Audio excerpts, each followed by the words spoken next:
Hey everyone, in today's video, I'm going to show you 4 most useful functions from the itertools module that will make your code cleaner, smarter, and honestly, more fun to write.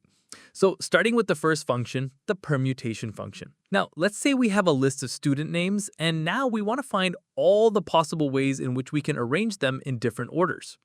So we can do this in just 2 lines with the help of the permutation function. So first, we will import the permutation function from the itertools module.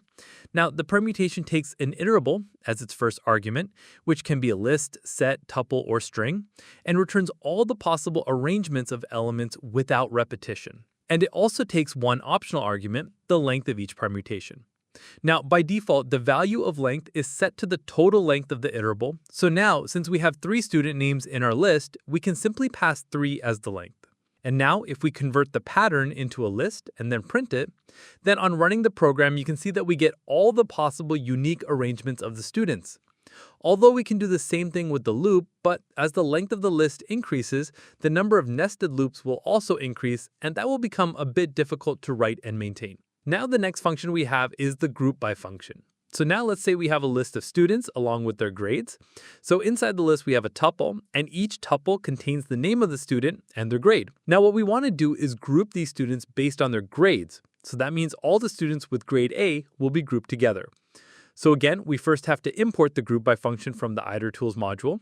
And the first thing we need to know about groupby is that it only groups consecutive matching values, so the data should be sorted by the key we want to group. So I'll sort the students by grade. And now we will write a simple for loop. So for grade, comma group, in groupby function. And inside the groupby, we will first pass the students list as a parameter.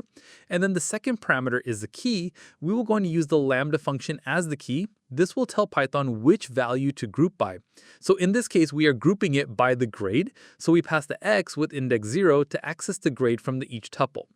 So when we loop through it, grade will be the key, like A or B, and the group will be an iterator containing all the students with that grade. And since the group is an iterator, we convert it to a list so we can see all the items at once. So when we run the program, you can see we are getting a list of students who are grouped by the same grade. All the A grade students are grouped together, and all the students with grade B are grouped together. Now the next function we have is the count function. The count function is used to return an iterator that keeps counting forever, starting from the value that we specify. So let's say we want to generate order IDs starting from 1001 and keep increasing automatically. So again, we will first import the count function from the itertools module. And now we will create a counter using the count function and set the start value to 1001. Now let's say we want to create 10 order IDs. So we will use a for loop and range function to generate 10 IDs. And then we will simply use the f string to print the order IDs.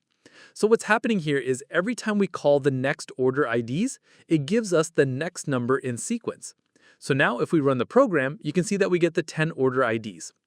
So with the count function, we don't have to manually increment anything, and it will keep going forever if we don't stop it. This is perfect for generating unique IDs, invoice numbers, or any sequence that needs to keep increasing automatically without extra tracking variables. Now let's discuss the combination function. The combination function is used to create all the possible combinations of the elements present in an iterable. So let's say we have a list of letters, and now we want to create all the possible combinations of 2 letters from this list. So first we have to import the combinations function from the itertools module, and now we will use the combinations function, and inside it we will first pass the iterable like a list, and then we will pass the length of each combination, which in this case is 2 since we want to create a combination of 2 letters. And then we will convert this result into a list. So now as we run the program, you can see that we get all the possible combinations of 2 pairs of this iterable. This is perfect when you want to try every possible pairing of players, products, or options without duplicates. And there you have it, 4 incredibly useful functions from Python's itertools module. If you found these useful, let me know in the comments which one was your favorite. Now, if you enjoyed the video, don't forget to like and subscribe. Thanks for watching, and I'll see you in the next one.